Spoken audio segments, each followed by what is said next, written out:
All right, guys, so Matt here at the 2024 EAC convention here in Indianapolis with somebody, if you are a fan of our show, you already know who I'm sitting with, Mr. Jack Young. Jack, first of all, thank you for hanging out with me today. Thank you. And the funny thing about what you do and what I really enjoy about what you do is you set up a case at these shows, and it is almost the opposite of what dealers want to have.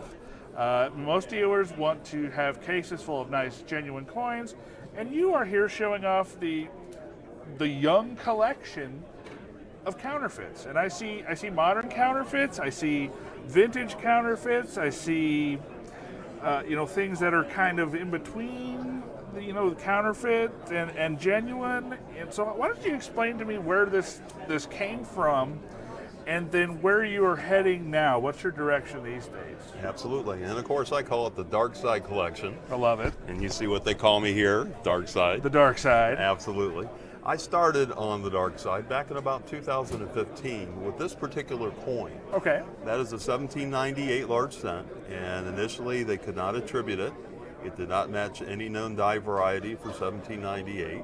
Okay. And as they worked through it, they thought maybe it was a brand new variety, something unknown, until we found a second one just like it and a third one just like it. And when I say just like it, there were marks in it. One of them was a big crater-like pit in the bust, and it was transferred to all three of them. We ultimately found like 9 of them that all had the same matching marks. And these aren't like marks integral to the die, They like are a die not. line or something? These are actually what you would call them circulation marks. So one Okay. coin has gone through some environmental damage, and it got this pit, and it's got some other things with it. May have a scratch, may have a nick, and the manufacturing process was so good, they duplicated the original coin, that in each of the struck clones, you would carry all those matching marks. And we actually called them sister marks. We gave them a name in the EAC when we first started finding these. We found 9 of those so far, and again, we proved that they were counterfeit.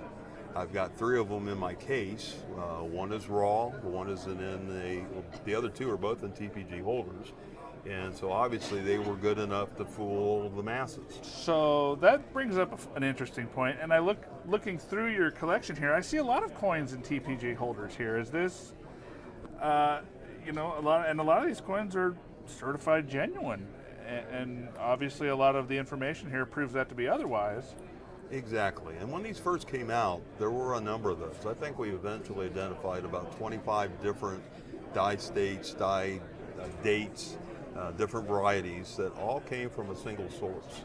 And we actually identified who the source was, and we know that information. And was the source was out of the country? The source was out of the country. The money man was actually in China.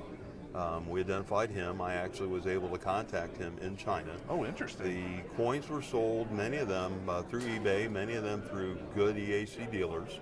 That the China guy bought them. The coins were then drop shipped to Texas. And in Texas, that's where there were 7 or 8 different eBay sellers, different names, all were selling their goods.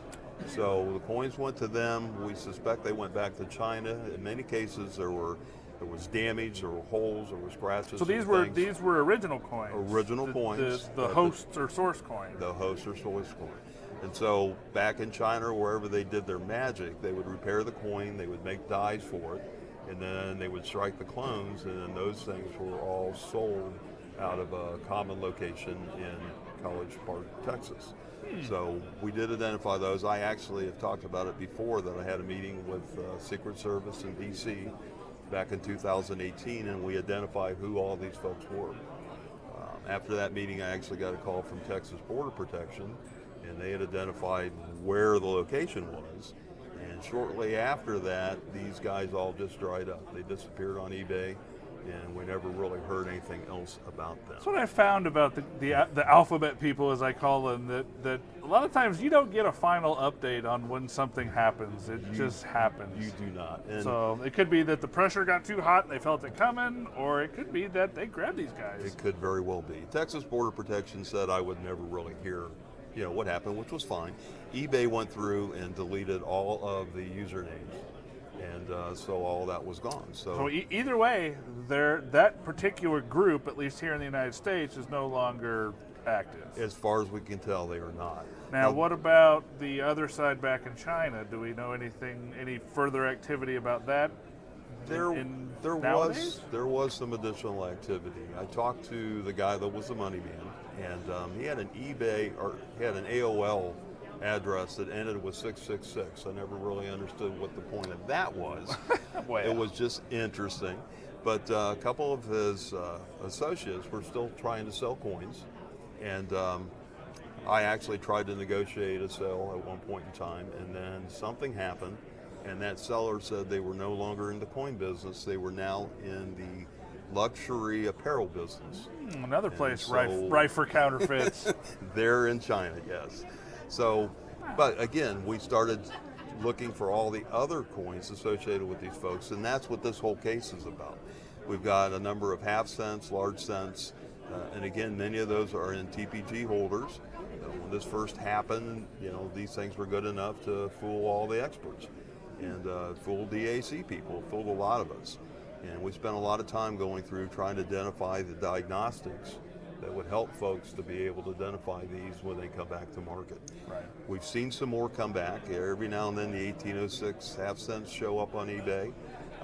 I've never seen another 1798, but I have seen a couple more of the 1796 large cents. So it seems like at least the you or the industry has a pretty good handle on these as far as where they came from, what they are, and what to look for. But I feel like now that maybe we are a little bit safer for all the work you've put into this, and I really do appreciate that. I think that the industry itself definitely, should understand that and be thankful for that. I appreciate that. No problem at all. And again, these we're not as concerned about because, again, there's very good diagnostics on those. Correct. Then we drift into this case, and we drift into the ones that are more modern. And these are ones that, again, most of them are Chinese in origin. Right. But they are getting better and better with their wares as well. Correct. Yeah. And the coloring and things are starting to look, close enough that a lot of people are being fooled by these. Yeah. Yeah. We see this kind of stuff in our office all the time. People get them from eBay or sometimes, they even order them straight from Temu thinking they're getting a genuine coin, and it's definitely not. So, that is definitely something that as a coin shop owner, we have to combat, and I have to, teach my people on, because I don't want my guys out there buying this kind of stuff, of course. So that's the next level. That's where we're at right now. Well, I love it, Jack. I really appreciate you taking some time with me today. I'm going to let you go because you are a busy fella. People want to look. So thank you so much, Jack. Thank you. I appreciate you. I appreciate you, Matt. Yeah, Thank you so much. Thank you. Have a good one.